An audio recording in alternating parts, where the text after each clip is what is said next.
खबर आ रही है यूपी के आजमगढ़ से। निजामाबाद कस्बे में पुल चुंगी के पास भारतीय जनता पार्टी के विधानसभा निजामाबाद कैंप कार्यालय का उद्घाटन हुआ है, जिसका उद्घाटन लालगंज के जिलाध्यक्ष ऋषिकांत राय ने फीता काटकर किया है। वहीं मिशन अस्पताल के डायरेक्टर डॉक्टर अशोक सिंह, निजामाबाद मंडल के पूर्व अध्यक्ष डॉक्टर सुदर्शन मिश्रा मौजूद थे। अमिता गुप्ता महिला मोर्चा अध्यक्ष और निर्मला उपाध्याय भी मौजूद रहीं।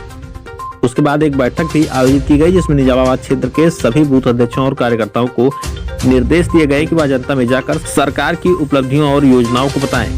आजमगढ़ से सबलू राजभर की रिपोर्ट।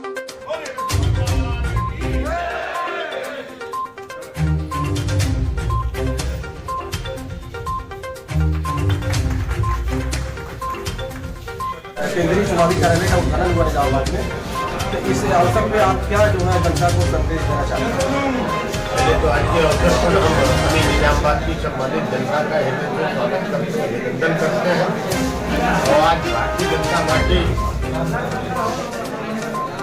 निजामाबाद में जो पार्टी ने प्रत्याशी घोषित किया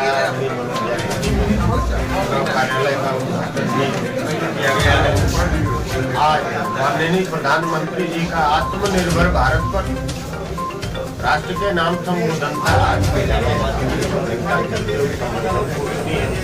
कल हमारे देश के सचिव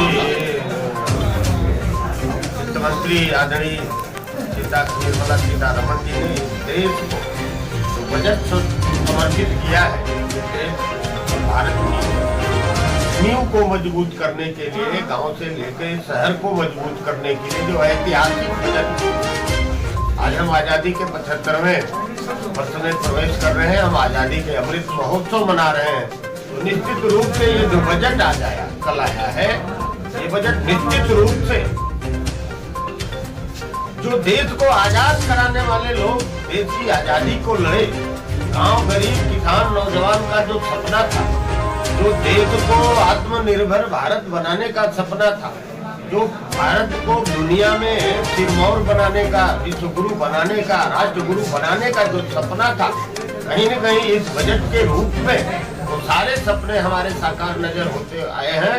किसान से लेके, गरीब से लेके, नौजवान से लेके, महिलाओं से लेकर के और देश की अर्थव्यवस्था को मजबूत करने तक का यह जो बजट है, मैं इस बजट के माध्यम से देश के प्रधानमंत्री जी का और देश के वित्त मंत्री जी का मैं अपनी निजामाबाद की सम्मानित जनता की तरफ से दोनों लोगों का हृदय से स्वागत करता हूं, अभिनंदन करता हूं। सर, आज निजामाबाद की जनता ने देश के प्रधानमंत्री नरेंद्र मोदी जी के संवाद को सुना, तो मोदी जी ने, प्रधानमंत्री जी ने किन बातों पर जोर दिया? निश्चित रूप से प्रधानमंत्री जी ने किसानों के विषय पर जोर दिया। बजट में उनके लिए प्रावधान हुआ। स्टार्टअप इंडिया का जो नारा देते थे देश के नौजवानों के लिए, किसानों के लिए, देश के माताओं के लिए, इस बजट में प्रधानमंत्री ने जो प्रावधान किया उनके संबोधन में वो चीज दिखी है। गंगा से लेकर के किसानों के जो कॉरिडोर बनने हैं, गंगा के राजनीतिक दल का कार्यकर्ता दिखा जाए। हम सेवा के माध्यम से जनता के बीच में निरंतर काम करने वाले लोग हैं और हमारे सरकार की योजना आम जन, आम किसान, आम महिला, आम नौजवान के लिए जो योजनाएं हैं, हम कार्यकर्ता के रूप में उन योजनाओं को आम जन तक पहुंचाने का काम किया है। उन्हीं सभी सेवा कामों को लेकर के हम आज जनता के बीच में भारतीय जनता पार्टी के चुनाव चिन्ह कमल के फूल पर मनोज यादव के समर्थन में हम वोट मांगने का काम करें। आप भारतीय जनता पार्टी के इस क्षेत्र से जिला अध्यक्ष आप हैं और आप मनोज यादव जी चुनाव लड़ रहे हैं। आप जनता के बीच में जा रहे हैं। जनता क्या चाहती है? परिवर्तन चाहती है, और ये लड़ाई सत्ता की है या परिवर्तन की है? निश्चित रूप से जो हमें जनता के बीच में जाने पर यह अनुभव हुआ कि निश्चित रूप से जनता निजामाबाद में परिवर्तन चाहती है और जो भारतीय जनता पार्टी का प्रत्याशी है वो जनता के बीच में निर्विवाद प्रत्याशी है। उसके बीच में कार्यकर्ता और जनता के बीच में कहीं किसी प्रकार का कोई रोष नहीं है, किसी प्रकार की कोई टिप्पणी नहीं है और जनता कहती है कि आपका जो प्रत्याशी इस बार का है, हमेशा सबसे मुस्कुराते हुए मिलता है, सबके लिए हंस के मिलता है। उसके बारे में कहीं कोई किसी प्रकार की टिप्पणी नहीं है, कोई प्रकार की गलती। अच्छा, हम ये देख रहे हैं कि भारतीय जनता पार्टी ने जो टिकट दिया है, जो प्रत्याशी बनाया है, उसमें ज्यादातर युवा है, नौजवान है।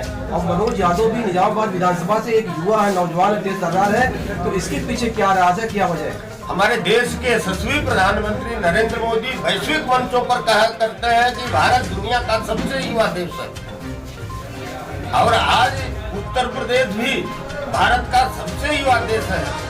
तो आज आप सब देखते हैं जो समाज में लोग नए टेक्निक को अपनाना चाहते हैं, नए मॉडल को अपनाना चाहते हैं। तो क्या है, आज युवा जो ये देश की अर्थव्यवस्था की एक रीढ़ है, भारत की नींव में एक काम कर रहा है, तो भारतीय जनता पार्टी ही ये देश बनाने वाली है।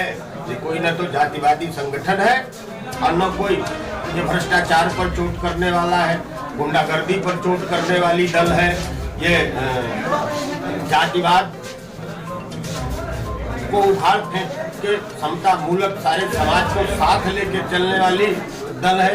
सबका साथ, सबका विकास, सबके विश्वास और सबके प्रयास पर चल के भारतीय जनता पार्टी ज्यादा से अधिकांश हम अपने युवाओं को समाज की सेवा के लिए, जनता की सेवा के लिए लाए हैं। और निश्चित रूप से निजामाबाद की जनता परिवर्तन जो चाहती है, भारतीय जनता पार्टी का इस पर